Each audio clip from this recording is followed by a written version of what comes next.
any questions or anything you want to ask or talk about? Or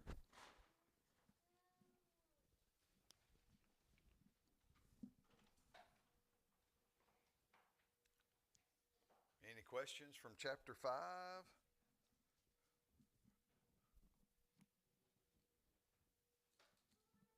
All right.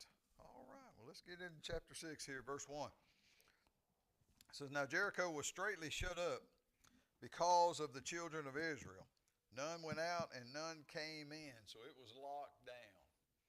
And we already know from what we've studied so far is the people were afraid of God's people coming. They knew they were coming. They were afraid of them. And so after they see them cross and get settled there and camped and they know what's coming, and so they have locked the city down. Gates are all locked, shut up, nobody in or out. And that's that fear that had set in. They thought the walls would protect them. That was the number one thing.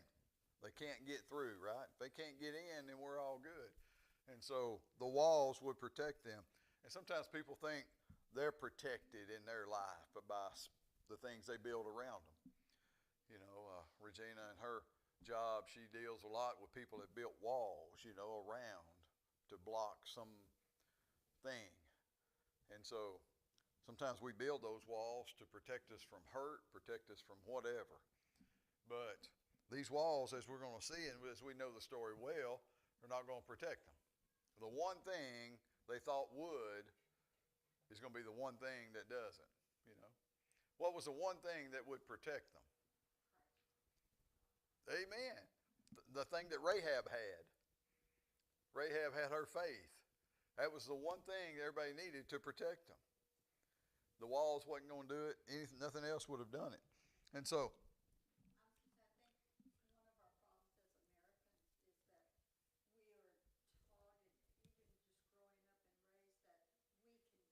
yes.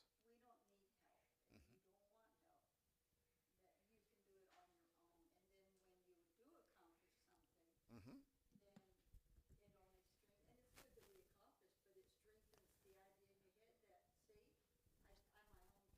Right. Yes, ma'am. Mm-hmm. Absolutely. And that is really part of the downside of our culture, our free enterprise system. I mean, it's the best system in the world, but it does lead to self-reliance, an increase of it. Mm-hmm. Yes, ma'am. Right. Absolutely. Absolutely. That's why I think whenever I go to Kenya, you share the gospel with somebody, it's just much more receptive. It's just so hard for me to describe it. And from that first trip, I was amazed by it. But they don't rely on this self-reliant culture that we have here. I mean, they rely on God to provide. And if they don't have God, they know they need Him. And so people say, yeah, find somebody that God loves me, and then boom, they know their sin. Everybody everywhere I ever talk to knows what sin is. And so now I found someone who can relieve me of that sin burden. Man, they just jump at the opportunity many times. Yes, yes, exactly. And so it's just amazing. But anyway, absolutely, you're right. You're right. And God has blessed America so much that people think they'll always continue. And they don't put their trust in Him. In verse 2, And the Lord said unto Joshua, See. Wanted him to see. God wants us to see things too. Many times He said, Jamie, I want you to see. Look, be looking. I have given into thine hand Jericho. Because they've shut up, they're all scared, they've locked this thing down, I have given it. Who does it? Who's going to do all of this? God. All they have to do is obey God. He said, I have given into your hand. I have done this. I have. And the king thereof and the mighty men of valor, God said, it's me. And by the way, turn with me to Deuteronomy chapter 7. Deuteronomy chapter 7, just back a couple pages.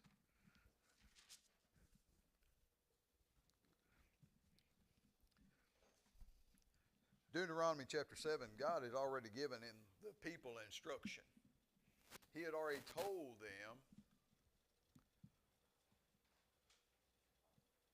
what was going to take place ahead of time. And so, Juliet, do you have a paper? We'll get you one.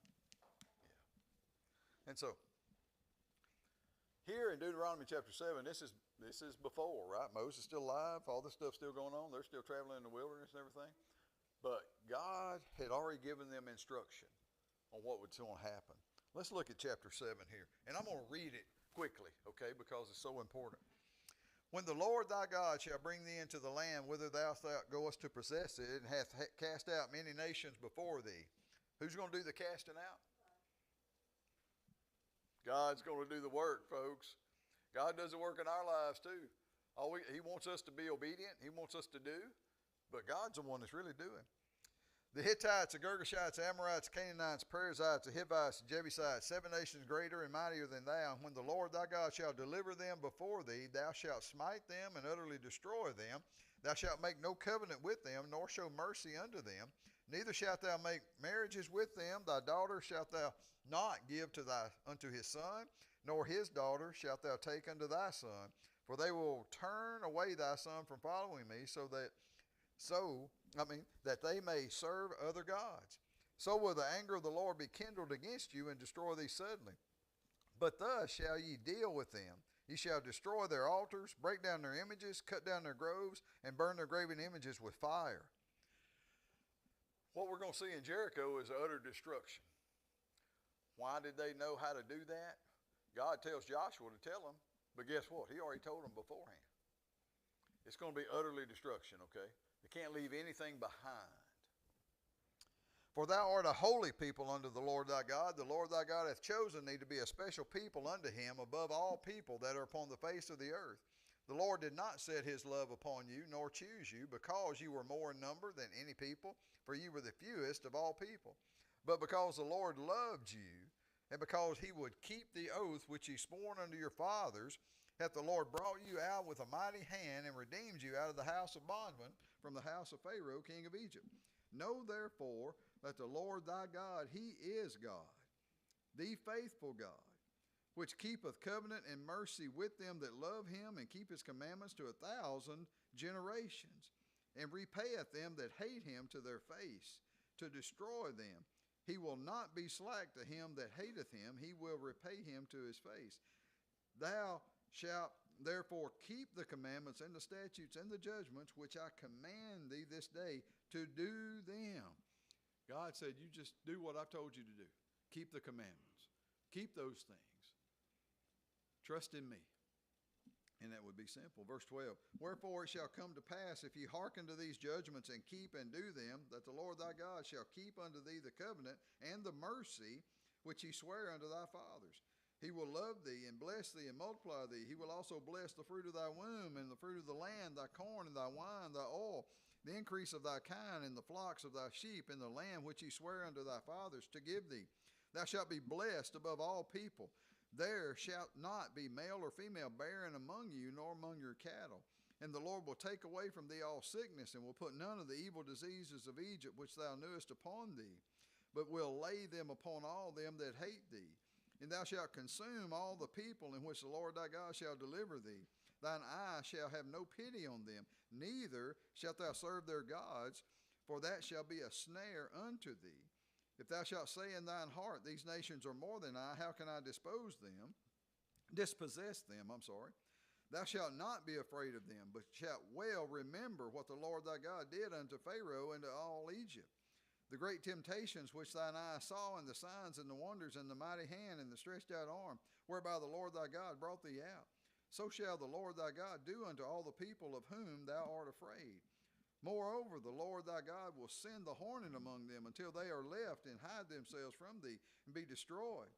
Thou shalt not be affrighted at them, for the Lord thy God is among you, a mighty God and terrible. And the Lord thy God will put out those nations before thee. By little and little thou mayest not consume them at once, lest the beasts of the field increase upon thee. But the Lord thy God shall deliver them unto thee, and shall destroy them with a mighty destruction until they be destroyed. And he shall deliver their kings into thine hand, and thou shalt destroy their name from under heaven. There shall no man be able to stand before thee until thou have destroyed them. The graven images of their gods shall ye burn with fire. Thou shalt not desire the silver or gold that is on them, nor take it unto thee, lest thou be snared therein, for it is an abomination to the Lord thy God. Neither shalt thou bring an abomination into thine house, lest thou be a cursed thing like it. But thou shalt utterly detest it, and thou shalt utterly abhor it, for it is a cursed thing. God had prepared them before. When you get there, when you get to the place, when we're marching in, when we're getting ready, these are what you got to do. Trust me, I'll do all the work. Don't take none of the stuff. Kill the people because they have chosen to reject me, and let's move forward. Pretty simple. Pretty simple. And so what we see here in Joshua chapter 6 is this beginning of this simple instruction. And so, first set of instruction for Jericho, verse 3. And ye shall compass the city, all ye men of war. Okay, just the fighting men. All right? This will be a large number, okay? There were 40,000 fighting men from Manasseh, half-tribe Manasseh, and Reuben and Gad that were on that side that come across. There would be 200,000 maybe, I don't know. I think it is numbered somewhere, but I can't remember. But this is a large army, okay? Shall go around about the city once, and thou shalt do it 6 days. Okay. They're going to march around the city one time. From the archaeological digs around Jericho and the excavations and stuff, people have estimated it would probably take an hour for one person to kind of walk around old Jericho, just at a regular pace. All right? You got a large group of people, take a little longer, okay? Again, they would be spread out, you know, and they would be making their big show, and so it would take, you know, an hour or whatever, too. So this is not just a 5-minute deal or nothing like that. And they were to march around it one time a day, 6 days. Pretty simple. Pretty simple. I mean, verse 4. The 7 priests shall bear before the ark 7 trumpets of ram's horns, and the 7th day ye shall compass the city 7 times, and the priest shall blow with the trumpets. Okay, day 7, a little different. They got to march around it 7 times. Probably would have gotten up earlier in the morning because it was going to take them a little longer, right? So if it took them an hour maybe to do it one day, hour or two, so it's going to take them 14 hours, somewhere in there, to march around it. That's a lot of marching on day 7, isn't it? I'm tired. How many of y'all are going to be tired? Constantly walking. Now, they may have taken a break after each one. Yeah, Jace, me too. May have taken a break, got a lunch break in there maybe, you know, but they're watching around, okay? And the priests are blowing the trumpets, right? Blowing these trumpets. I've done a study years ago about the trumpets the Bible talks about. It talks about ram's horns. It talks about trumpets, okay? This word trumpet in the Hebrew is shofar, which is the ram's horn. So when Regina and I over in Egypt, we saw a bunch of people selling ram's horns, all right? They'd sell them. I should have bought that one. I made that mistake. I had the guy talk down where I should have bought it. But anyway, because you can barter with everything over there. And so I should have. I didn't. I should have. But it was a good size one. And so I was saying, how am I going to get that thing back? You know, but anyway, should have bought it. But the word trumpet, again, this word trumpet is shofar, which would be the ram's horn, which would be blown at wartime, could be blown at the feast times, and that stuff. There's another word in the Hebrew that is used for trumpet. It's translated trumpet too, but it is used at different times, okay? And so the blowing of the shofar would also have different notes and sounds for different things. And so this blowing of the ram's horns. The trumpet is shofar. Ram's horns is a sound that it would make, is a war sound. It was a very loud, booming sound that people would know it's wartime, okay? And so that all kind of ties together. The sounds were very important because if you misunderstood the sound, you wouldn't know how to respond. We've talked about that kind of stuff before. And so, again, that's what that's referring to. So the priests would take it, they would blow, seventh day, do it 7 times, and blow around it.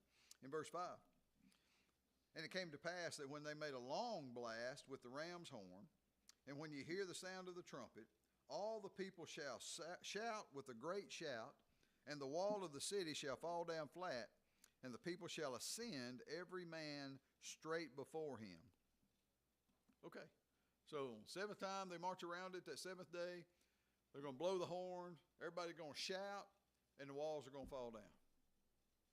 This is what God's telling Joshua to tell the people. What do you think Joshua thinks now? He believes him 100%. Me, I'm going, how's that going to work? And then when Joshua tells the people, what do we see them do here in a minute? They do it. We never see any indication of anybody questioning it, but I know in my mind I would have thought, wow, well, this doesn't make any sense. Why would God set up this kind of strategy on the very first city to conquer?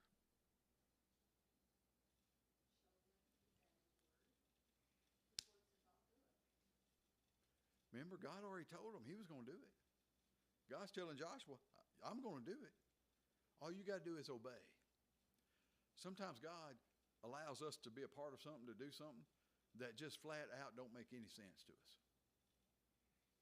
But if it's God doing it, and if it's God in it, we need to be on board with it. Something that is so far out of my comfort zone, I don't even want to be a part of that. But if God lays it on our heart, then we better get busy doing it. And here, God's telling Joshua, here, this is what's going to take place, and I need you to tell the people, this is what's going to happen.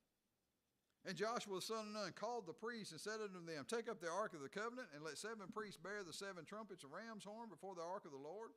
And he said unto the people, pass on and compass the city, and let him that is armed pass on before the ark of the Lord.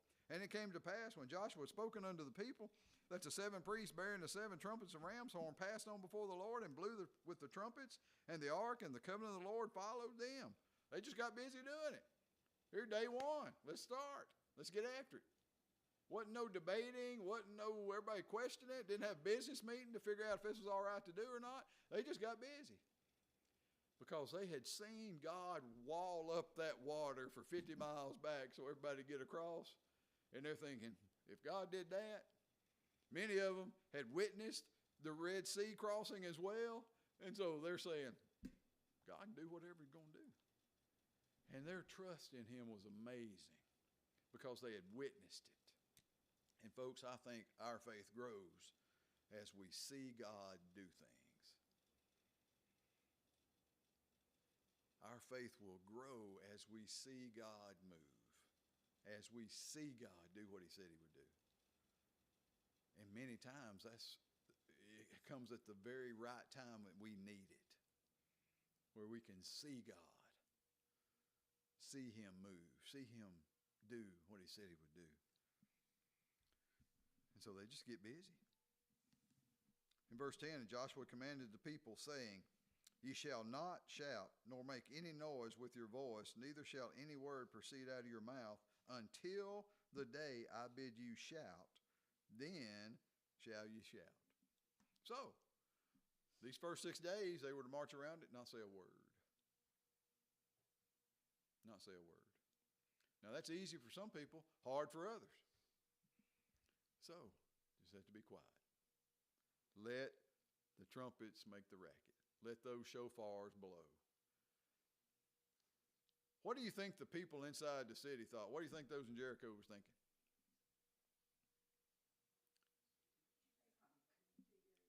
Yes. I bet some of them were going, what are them idiots doing out there? I thought they were going to attack us. I figured we'd be dead by now on day 3. Here they are. They're just marching around blowing the horn. This ain't nothing. We got this. I wonder how many of them were not quite as afraid, because they were scared before. But now they're going, what are they doing? They just march around this thing one day blowing the horn. I wonder what they're doing. And nobody's not even saying anything. I wonder. So in verse 11.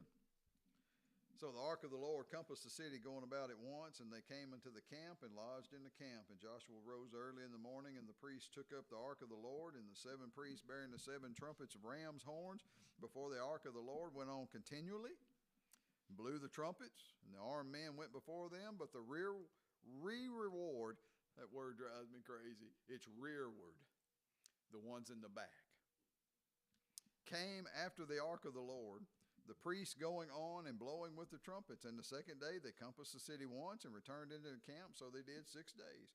Obedience is so important. Even when we don't understand, even when it don't even make any sense, obedience. Obedience is so important. That's what God requires. He just wants us to obey. Even when it really doesn't make any sense to us. How is this really defeating the enemy? But this is God's plan. And it came to pass on the 7th day that they rose early about the dawning of the day, and compassed the city after the same manner 7 times. Yep. So they walk around it 7 times. Again, this is going to take some time, okay? It's going to take some time. Better part of the day. By the end, they're getting tired. You know, even though they may have stopped and got something to eat, I'm sure, and stuff like that, but they're getting tired at the end. And it came to pass on the 7th time, when the priest blew with the trumpets, Joshua said unto the people, shout, for the Lord hath given you the city. Shout. I wonder what they did. Well, let's find out. Simple message, and it's matching. They're doing exactly what God told Joshua to do. They're matching it up, and they told them to shout. Now, in verse 17 through 19, this may have taken place earlier, okay? Because in verse 16, verse 16, Joshua told them to shout. And I think that'll pick up in verse 20, okay? So here, 17 through 19 may have taken place earlier. He may have given them this instruction before the actual shout time, you know. I don't think Joshua would have said shout, but hold on a minute, let me tell you this, and then shout. You know, I think this was something they already knew. So verse 17, the city shall be accursed. Well, that's what we read in Deuteronomy, wasn't it? God said, I'm going to curse these people. These cities are going to be accursed. Even it and all that are therein to the Lord. Only, remember, they're cursed to God. God's the one doing this. They have been against God. God is passing judgment. So when does God pass judgment? On people, on nations, whenever he sees fit. Whenever he sees fit. Sometimes think, well, we only think about judgment in tribulation period. No, God can pass judgment any moment in time. He's already showed us Sodom and Gomorrah and the cities of the plain. He can pass judgment when he sees fit. And so he's about to pass judgment on these people of Jericho. He said, it's accursed. Only Rahab the harlot shall live, she and all in her house, because she hid the messengers that we sent. Remember Rahab, we know about her. She's the one that trusted in God, hid the messengers, all that stuff. And so don't forget about her. Can't forget about her, because remember, she's supposed to be protected. In verse 18, and ye, all you people, Joshua saying all the people, in any wise keep yourselves from the accursed thing. So all the stuff inside there, can't take none of it for yourself. Okay? Lest ye make yourselves accursed. If anybody took anything of it, they would succumb to that curse as well. God had cursed this people in this city. It was time for their judgment. Their denial of God, rejection of God had come to a place. And so God said, here we go. When ye take of the accursed thing and make the camp of Israel a curse and trouble it. This is pretty important. We saw that in Deuteronomy. We see that warning again. Everybody knows the warning. Okay? Y'all know this is going to come into play in chapter 7. But, again, they were warned multiple times, don't take none of the stuff. But all the silver and gold and vessels of brass and iron are consecrated unto the Lord. They shall come into the treasury of the Lord. Why would this stuff be consecrated unto the Lord?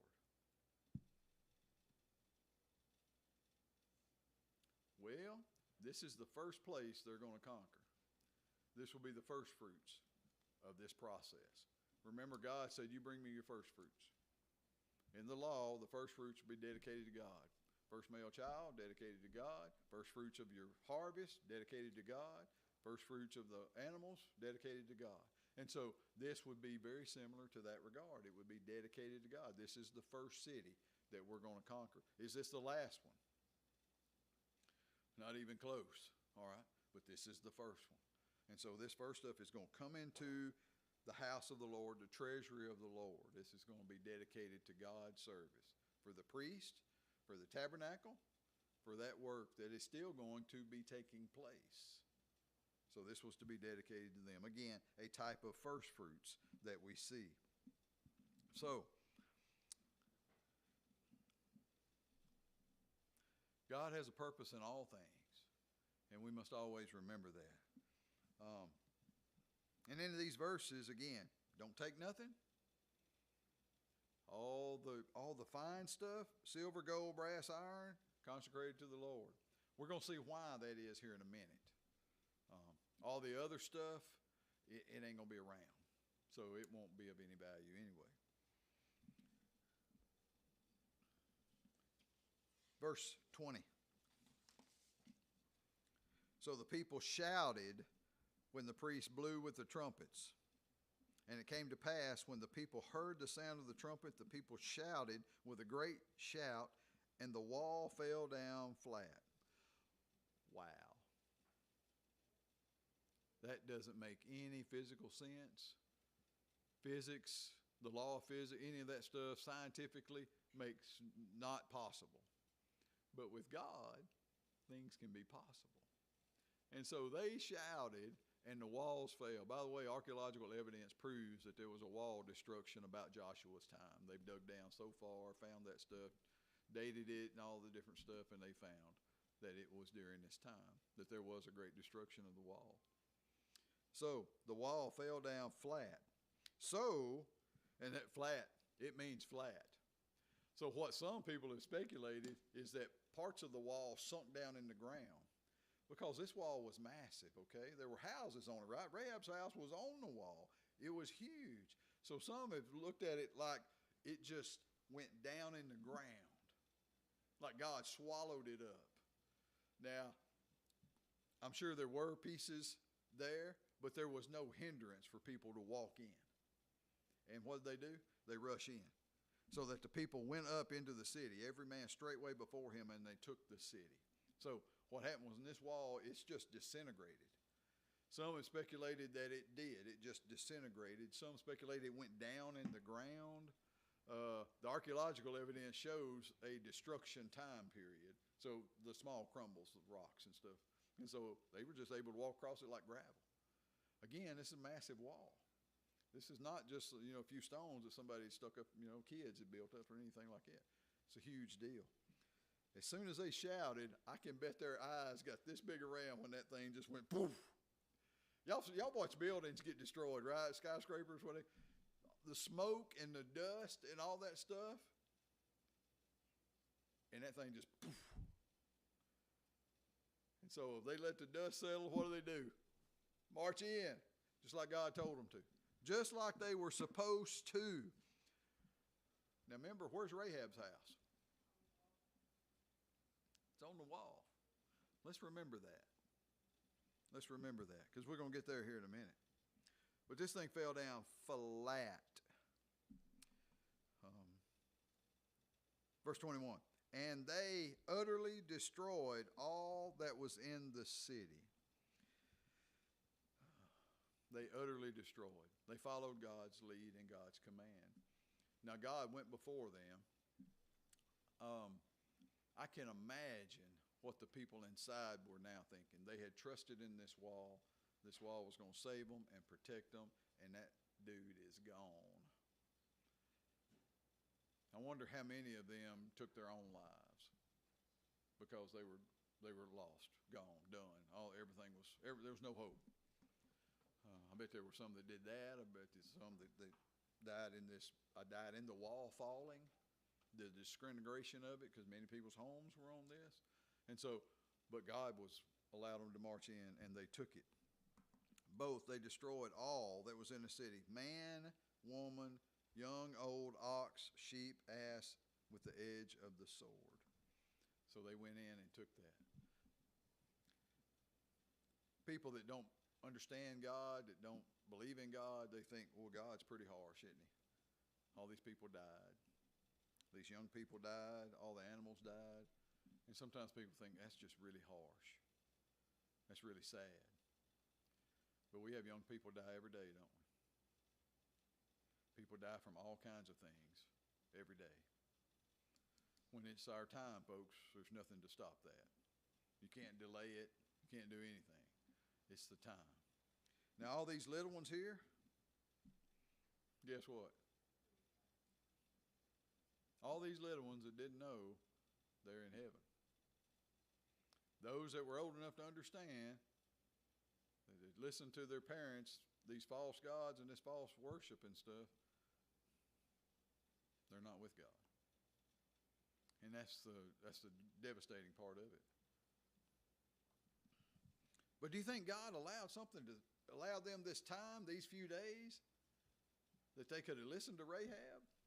Rahab had a bunch in her house. We're going to see that here in a minute. I think people had that choice. They had a choice, as God always gives people a choice. No one ever goes to hell without information, without knowing. And so God had shown himself in some way, some manner, long before this, and especially the wall standing up, the wall of water. And so they did what they were supposed to do. In verse 22, but Joshua had said unto the two men that spied out the country, go unto the harlot's house, and bring out thence the woman and all that she hath, as ye swear unto her. And the young men that were spies went in and brought out Rahab and her father and her mother and her brethren and all that she had. Wonder how many people was in the house. I hope there was a bunch. I hope there was a bunch. I hope all of her family was there, which it seems like probably so. I hope there was maybe others, friends. I maybe hope there were others. Because Rahab's now had several days to tell people. They've seen the wall of water. They've seen this huge encampment out there. They've been watching them for now 6 days plus 7th day march around. They've seen this army. They've seen all this stuff. They know what they know about God. They know what he's done for the people. I hope and pray there were many, many more. All they had, and they brought out all her kindred and left them without the camp of Israel. Hebrews 11:31, by faith the harlot Rahab perished not with them that believed not, when she had received the spies with peace. So we know that she believed and trusted in all those that were with her. I think that she led many to come into the house, to trust in God as well. Notice they had to be outside the camp. They were carried outside the camp for a time. There would be a time of cleansing that would be necessary, a time of purification according to the law, Numbers 31:19. And so there would be a time that they would be outside the camp, but yet still protected by the people and protected by God. Now remember, the wall fell flat. What about Rahab's house? It was on the wall. You think God could leave that part intact? God left it intact to get them out, and then what happened to it? Then I think he destroyed it after that. Remember, the entire city is going to be destroyed. And so God left it intact, let them get out there, and then destroyed the rest of it. And they burnt the city with fire. So any wooden idols they would have been destroyed. The gold, silver, brass, tin, those things that would have survived the fire, that's what they would have pulled out. They would have pulled those things, brought them into the treasury of the Lord. Of great value, I'm sure. Jericho, big city, would have been of great value. But notice it was God's plan. And notice they did what God said. No questions asked, no doubts about it. They just got busy. Now, I'm sure there were some that were going, I don't know. I'm going to trust him, but I don't know. But then when they've seen the wall of water, and now they've seen these walls go down, wow. You're talking about a manifestation of God and what he has promised us. And this is taking place, and this is what we see. Wow. Why do you think God told them to burn it?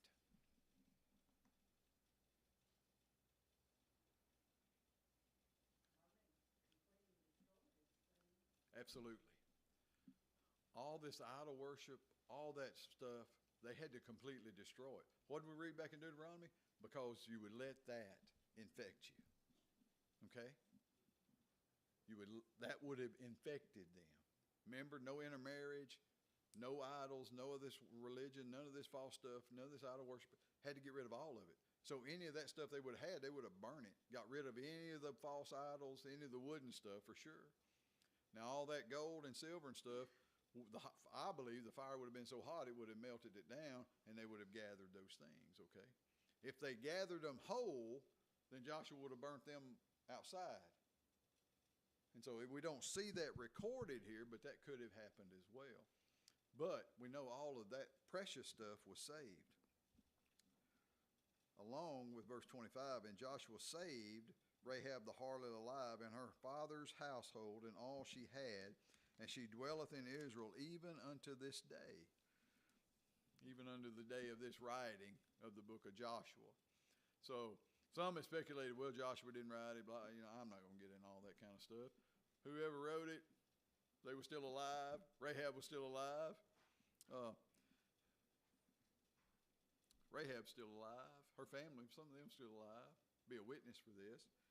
And by the way, Rahab plays an important role a little bit later on in the genealogy of Christ. That's interesting. Matthew chapter 1, verse 5. And Salmon begat Boaz of Rechab. Rechab is the Greek transliteration of Rahab, of the Hebrew. Same person. And Boaz begat Obed of Ruth, and Obed begat Jesse. Here we see Rahab saved, being a Gentile woman in the lineage of Christ. Saved because of her faith. By faith, Rahab perished not with them. Hebrews chapter 11. And so we see that. By the way, tradition, again, tradition, Jewish tradition, part of the oral tradition that the Jews adhere to as well, says that Salmon, who Rahab married, was one of the two spies that went in. We don't know that for sure. Again, that's just Jewish tradition. So, be interesting, though, if that was the case. Verse 26, and Joshua adjured them at the time. Here's the third time that Joshua was warning the people, saying, cursed be the man before the Lord that riseth up and buildeth this city, Jericho. But this curse is a little different. First two curses was if you take stuff, can't take nothing. You'll be accursed.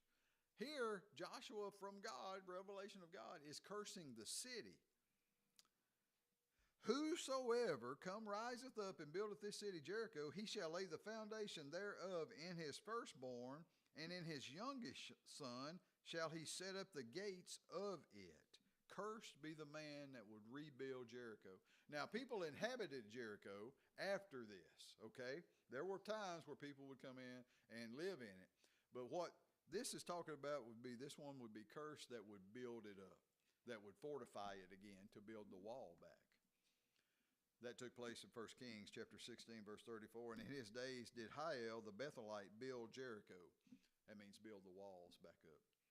He laid the foundation thereof in Abraham, his firstborn, and set up the gates thereof in his youngest son, Segub, according to the word of the Lord, which he spake by Joshua, the son of Nun. So, even years and years later, 1 Kings chapter 16, a long time later, hundreds of years later, they tried to rebuild it. This guy did, and lost his oldest and youngest son, just like what God said.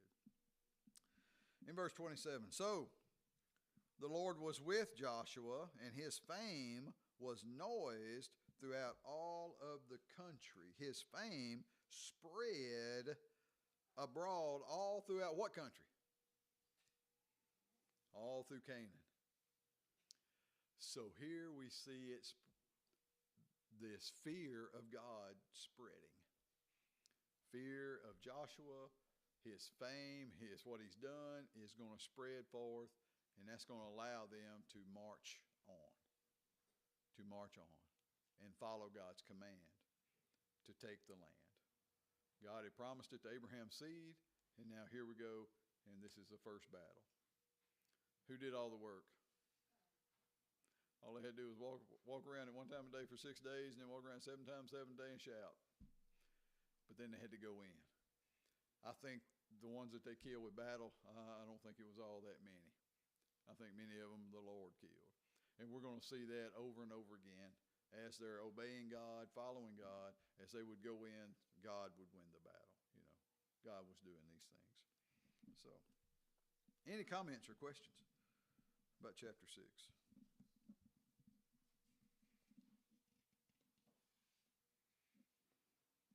Judgment's always a difficult thing for people to understand, especially those that want to discredit the Bible.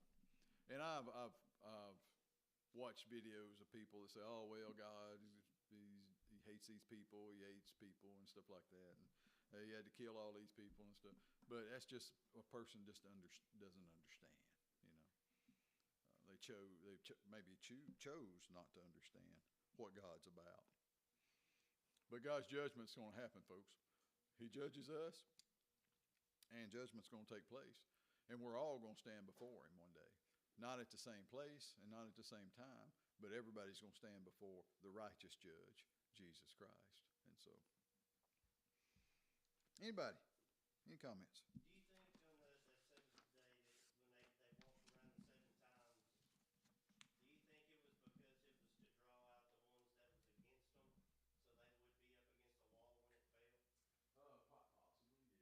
they would be up against the wall when it fell? Possibly, yeah. Because they was curious at why they kept walking. And Right, could be. That could have had some effect on it. I think probably the 7 is the number of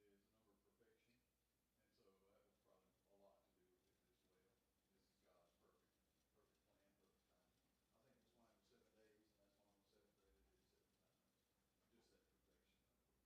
times. Just that perfection of it. But it was all about obedience. Chapter 7, though, next time we'll see a sad thing. Yeah. It doesn't take but one to disobey to cause big problems for a lot of people. And we'll see an example of that. You know, sometimes we think, well, our sin just affects us. The sin of Achan affected a whole bunch of people.